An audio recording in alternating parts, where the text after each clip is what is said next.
This is Andi Purewal for Boxing Social in association with Betfred, and I'm delighted to be joined by Martin Foru here at the Wasserman Boxing offices in London. Martin, how are you? I'm doing amazing, thank you.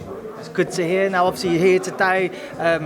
I say announcement, obviously, you've been with Wasserman for a while now, but just talk to me about kind of the progress that they're making and the plan in place that they've put for you now. They've obviously announced the Sky deal, they've announced a lot of more fighters, and I imagine it's exciting times for you ahead.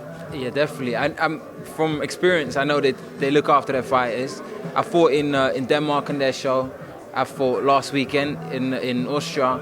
And they planned everything very well. It's all been great. And now, obviously, like you said, with the deal they signed, like, it's going to be massive, man. Talk to me about your bout most recently. As you said, last weekend on the Hrgovic undercard. Just assess your points victory for me. Pardon? Just assess your victory for me. It was great, yeah. I mean, I fought a tough opponent. He was like, he was straight. He was coming for the kill, like coming forward. I managed to box his head off, you know, like had a unanimous decision win. It was good, man. Like, yeah, happy about it.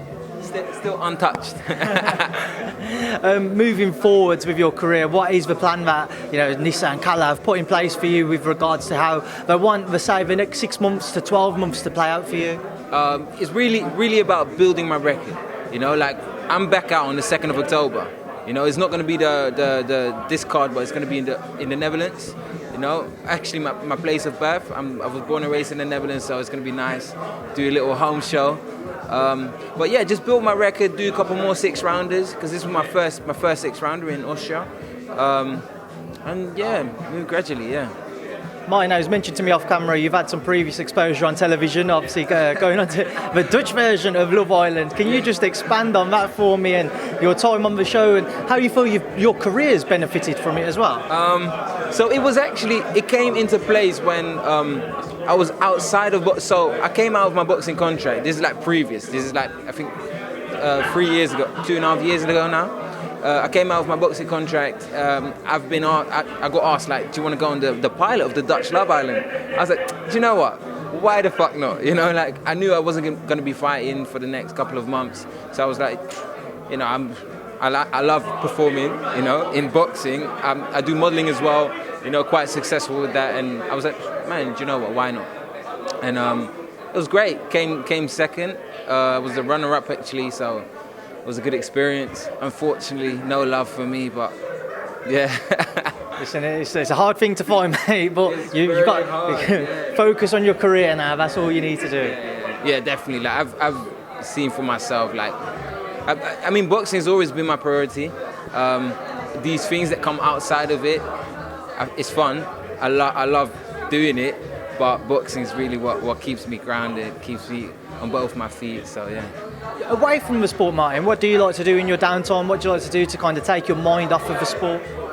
Music, actually. Yeah, I love being creative and just zone out. I keep it for myself, but yeah, that's it.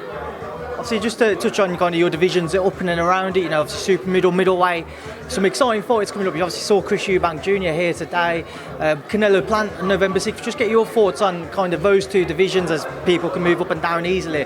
What's your take on those, you know, potential fights which could be coming up? And as I say, Canelo Plant. What I think about the fight divisions. First, start off with Canelo Plant. What's your take on that? I think Canelo. Yeah, Canelo's going to win, in my opinion. Although Plant's a great fighter, I think Canelo's just, a bit too high of a level. Yeah. And then Chris Eubank Jr., as I say, he's here today. He's had a few choice words for Billy Joe Saunders. What would be your thoughts if they were to cross paths once again? Pardon? What would be your thoughts if Chris Eubank Jr. and Billy Joe Saunders fought again? Yeah, sick. Yeah, but I don't know. Like, anything can happen in boxing, you know. Like, but yeah, may the best man win. All right, Martin, we'll leave that there now. I'll leave you to enjoy the rest of your day. Thank you for speaking to Boxing Social. Thank you so much. And to the boxing fans, my name is Martin Foru. Martin Foru on Instagram. So keep an eye out for me.